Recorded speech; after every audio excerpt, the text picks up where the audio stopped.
It's now 9:15. The main headline out of yesterday's DCMS Select Committee, or the main headlines out of that Select Committee hearing with Samir Shah, the man likely to be the next chairman of the BBC, concerned Gary Lineker's posts on the platform that we used to call Twitter and whether or not they breached social media guidelines from the BBC.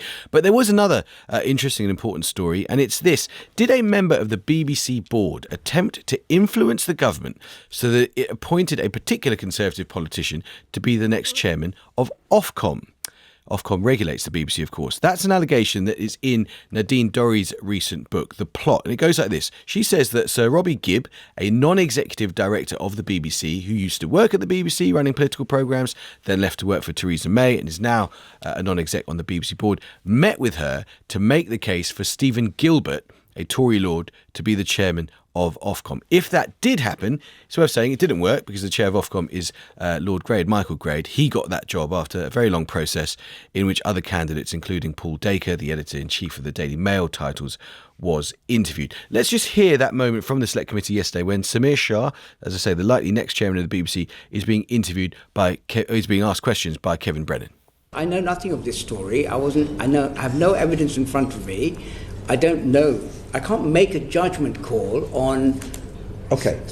You're telling me, I think, that you don't know whether it's true or not. Would you like to find out whether it's true or not? Is that something, as chair of the BBC, your curiosity might lead you to want to find out whether it was true? I will certainly have a conversation with Dame Ellen about it. If it were true, would it be appropriate behaviour for a member of the BBC board to behave in that way? I would be reluctant to answer hypotheticals that if it's a really easy one. It would be utterly inappropriate is the answer, wouldn't it, for a member of the BBC prejudging board. What the evidence actually is, and I would wait for the evidence to come in front of me and talk to people before I come to a judgment based on a if point. That's Samir Shah talking to Kevin Brennan MP. We have approached Sir Robbie Gibb but not heard back. Let's speak to Alan Rusbridger, former editor of The Guardian and now editor of Prospect magazine. Alan, good morning. Good morning. So you wrote to the BBC's acting chair, Dame Elaine Closs-Stevens, about this issue, and her response said that she was satisfied no breach of the board's code of practice has taken place. And she says at the end of her letter to you, rest assured it's important to say there is no indication that the BBC has attempted to influence this process. Are you now satisfied? Because presumably not.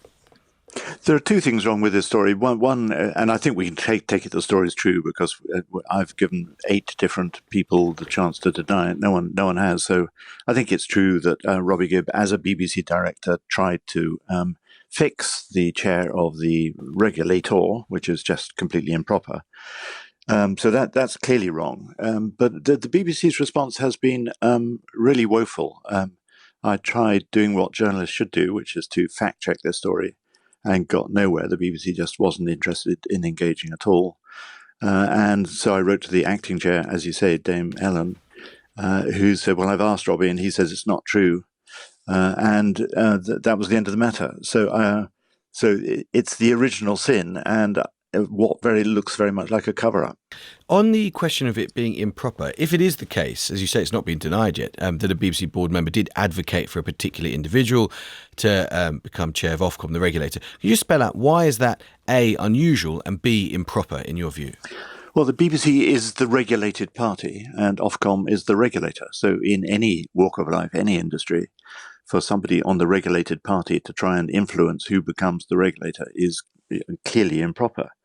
And that's why it's wrong. And that's why it seems to me if that's what Robbie Gibb tried to do, and as no one's denied it, then the BBC has very serious questions to answer. And on the specifics of him, Sir Robbie Gibb is a non-executive director. He's not chairman of the BBC. The BBC's often had chairs who've got a political heritage. Chris Patton was a Tory, Gavin Davies was a Labour figure. But the idea was always that when you work for the BBC, that's where your loyalties are 100%.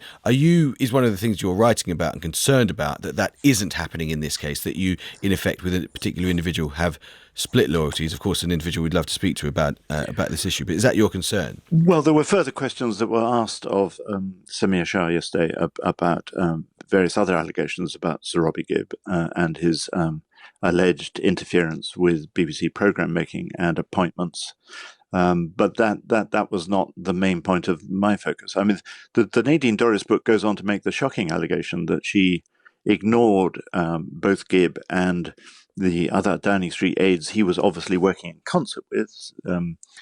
So it wasn't just Gibb on his own, and recommended Grade. And she claims in her book that during the course of the evening, having recommended Grade to Boris Johnson as Prime Minister, somebody within Number 10 switched the advice to change it to Lord Gilbert. Well, that's a very shocking claim. It's worth saying that, I mean, Grade, in the end, did become the chair of Ofcom, and Boris Johnson had advocated for Paul Dacre to become the chair of Ofcom. That also didn't happen. What does that tell you? The fact that it ended up with Michael Grade getting the job, what does that tell you about whether or not the process is, about how much reassurance people can take that there are decent processes in place? Not much. I think the process was rotten from the beginning. The moment Johnson announced that he wanted Paul Dacre there, I know for a fact, because I've spoken to people who would have applied for the job and who just didn't because they thought, well, this is a fix. So the process was really flawed. But I mean, according to Doris's account, she then rang Boris and said, you need to know that this has happened. And Johnson, to his credit, said, OK, well, I will back my Secretary of State. OK, Alan Rusbridger, thanks for your time. Let me read you the BBC statement. The BBC spokesperson said, because we obviously approached them about it, the BBC board doesn't take a view on who should be the chairman of Ofcom. The appointment of the chair of the regulator is not a matter for the BBC. It's a government-led process, and all inquiries should be directed to the DCMS.